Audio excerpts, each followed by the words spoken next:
Menteri Rangba Barem Kajala, Ubaderu UMLA ka TMC hene kasngi ula ongba, mauru Sngewthuh bah syapang ka Jingeh ki Nongrep, namar yala deru usmat banrep. Habakran berkilat patai Khubor hadin balawai ke dorbar, Dr. Mukul ulayathu ru ba uladep ban penyat yau hadu lai hajar nyau sepak tengka, na kabenta shiberni ukwai. Kumta uong bakum kaliang persya, kin Peit ngor bat budin hakarukom pentrekam joka sorkar na kabenta kabit kabiang ki Nongrep. Because I have decided, in as far as I'm concerned, to at least allow them 1 year, to show the commitment level towards addressing the concerns of the people, towards addressing the concerns of everybody, towards assuming the sole responsibility of protecting the interests of the people and protecting the interests of the state.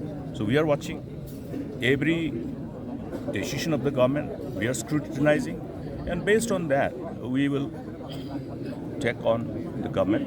We will responsibly perform our responsibilities as opposition, and that's what we look forward to do. The coal mines? Not just coal mining, not just coal mining. You will be surprised to see many other issues. Today, I have always encouraged farming. I myself also do lots of farming. You'll be surprised to see that this year, I have landed up selling my areca nut at the rate of 3,700 per bag. What is the reason? So we are analyzing, we are trying to find out.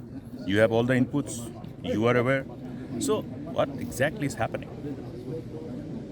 You talk about increasing the income sources of every household. Today we are grateful to the farmers that they have collectively put all the efforts to have this sustainable source of income from farming, from horticulture. You might recollect, in the past, it has been really, really difficult to win away the people from the earlier traditional mode of, slash and burn method of cultivation, the jumming. It has been very, very difficult. But over decades, the collective effort of the multiple departments, multiple initiatives of the government of the past in the preceding decades have ultimately been able to at least give them a reason to believe that we need to shift from the slash and burn method of jumming and shift towards sustainable farming, which is horticulture. And today, that's why you will see that lots of people are able to have at least reasonable amount of sustainable income.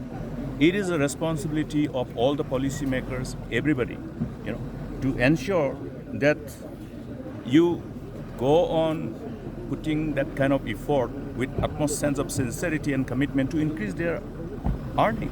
Why do we talk about various other interventions? Why are those other interventions to help livelihood on a sustainable basis? The idea is to increase the income, and not only increase, but on a sustained manner.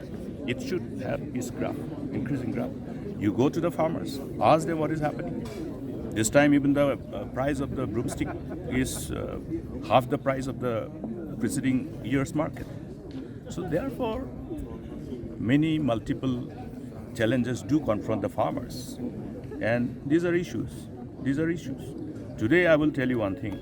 If the farmers wouldn't have had this access to sustainable income from the farming, you would have seen more dropouts, school dropouts. You would have seen more dislocation of livelihood and the resultant negative fallout.